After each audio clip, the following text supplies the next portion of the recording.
Tidak geger.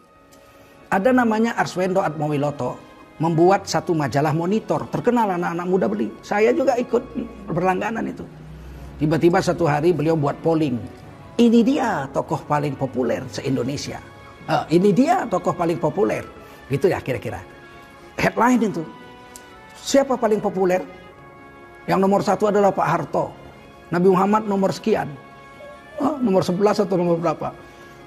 Langsung se-Indonesia geger, Majelis Ulama bergerak untuk berbicara, langsung Arswendo ditangkap dan dijatuhi hukuman di pengadilan 5 tahun penjara.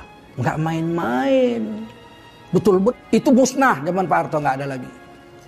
Semoga Allah merahmati Pak Harto di dalam alam barzakh, dimuliakan atas jasa beliau membela agama, tidak ada lagi penista agama. Ada terjadi majalah monitor kasusnya 5 tahun penjara. Orang kapok nggak berani.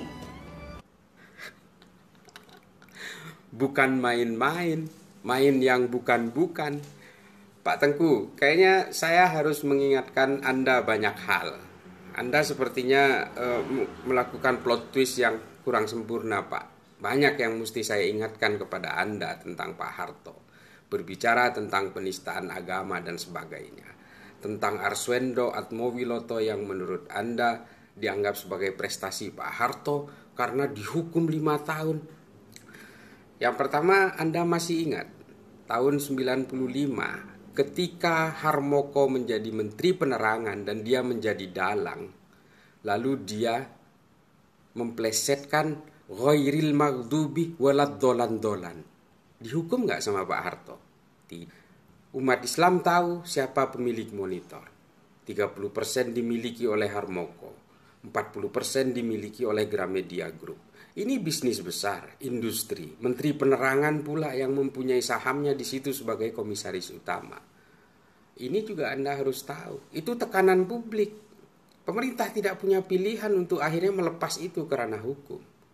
Pak Tengku ingat Abuya Dimyati.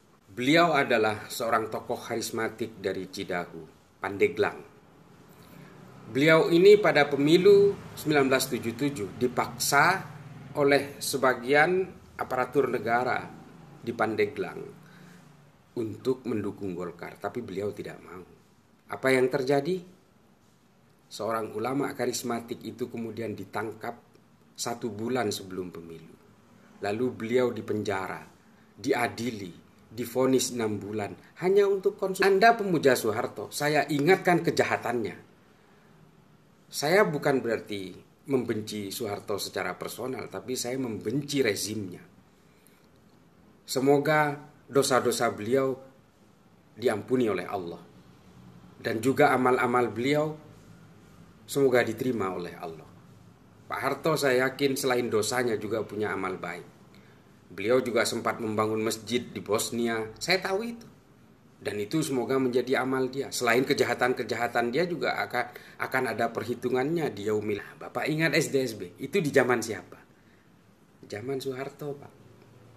Pak Harto dikelilingi oleh mafia judi. Lalu Pak Harto dikompori melalui Menteri Sosial untuk membuat surat keputusan Menteri Sosial tentang SDSB. Sumbangan dana sosial berhadiah. Saya ingatkan lagi. Hanya di zaman Soeharto judi itu dilegalkan melalui kupon-kupon berkedok sosial. Dan masih banyak lagi sebenarnya kisah-kisah tentang ulama yang digencet di zaman Soeharto. Hanya sederhana. Karena tidak mau memilih Golkar. Karena tidak mau mendukung Golkar, Pak. Anda tentunya ingat, bukannya nggak ingat. Tapi yang Anda bacakan itu yang harum-harum saja. Karena apa? Karena Anda penjilat. Anda penjilatnya Soeharto dan keluarganya sekarang. Soeharto nggak mungkin dijilat, udah ada di kuburan. Allah yarham. Saya juga sering mengirim Al-Fatihah buat beliau. Jadi saya ingatkan ke Pak Zul, jangan hilangkan sejarah, Pak. Jangan pura-pura amnesia. Itu saja, permintaan saya sih itu aja, Pak. Kalau mau buka-bukaan sejarah, silahkan. Kapanpun saya buka, mau live di IG, dimanapun. Saya bukan pansos, Pak, saya bukan panjat sosial. Saya hanya gerah kalau ada sejarah yang dihilangkan.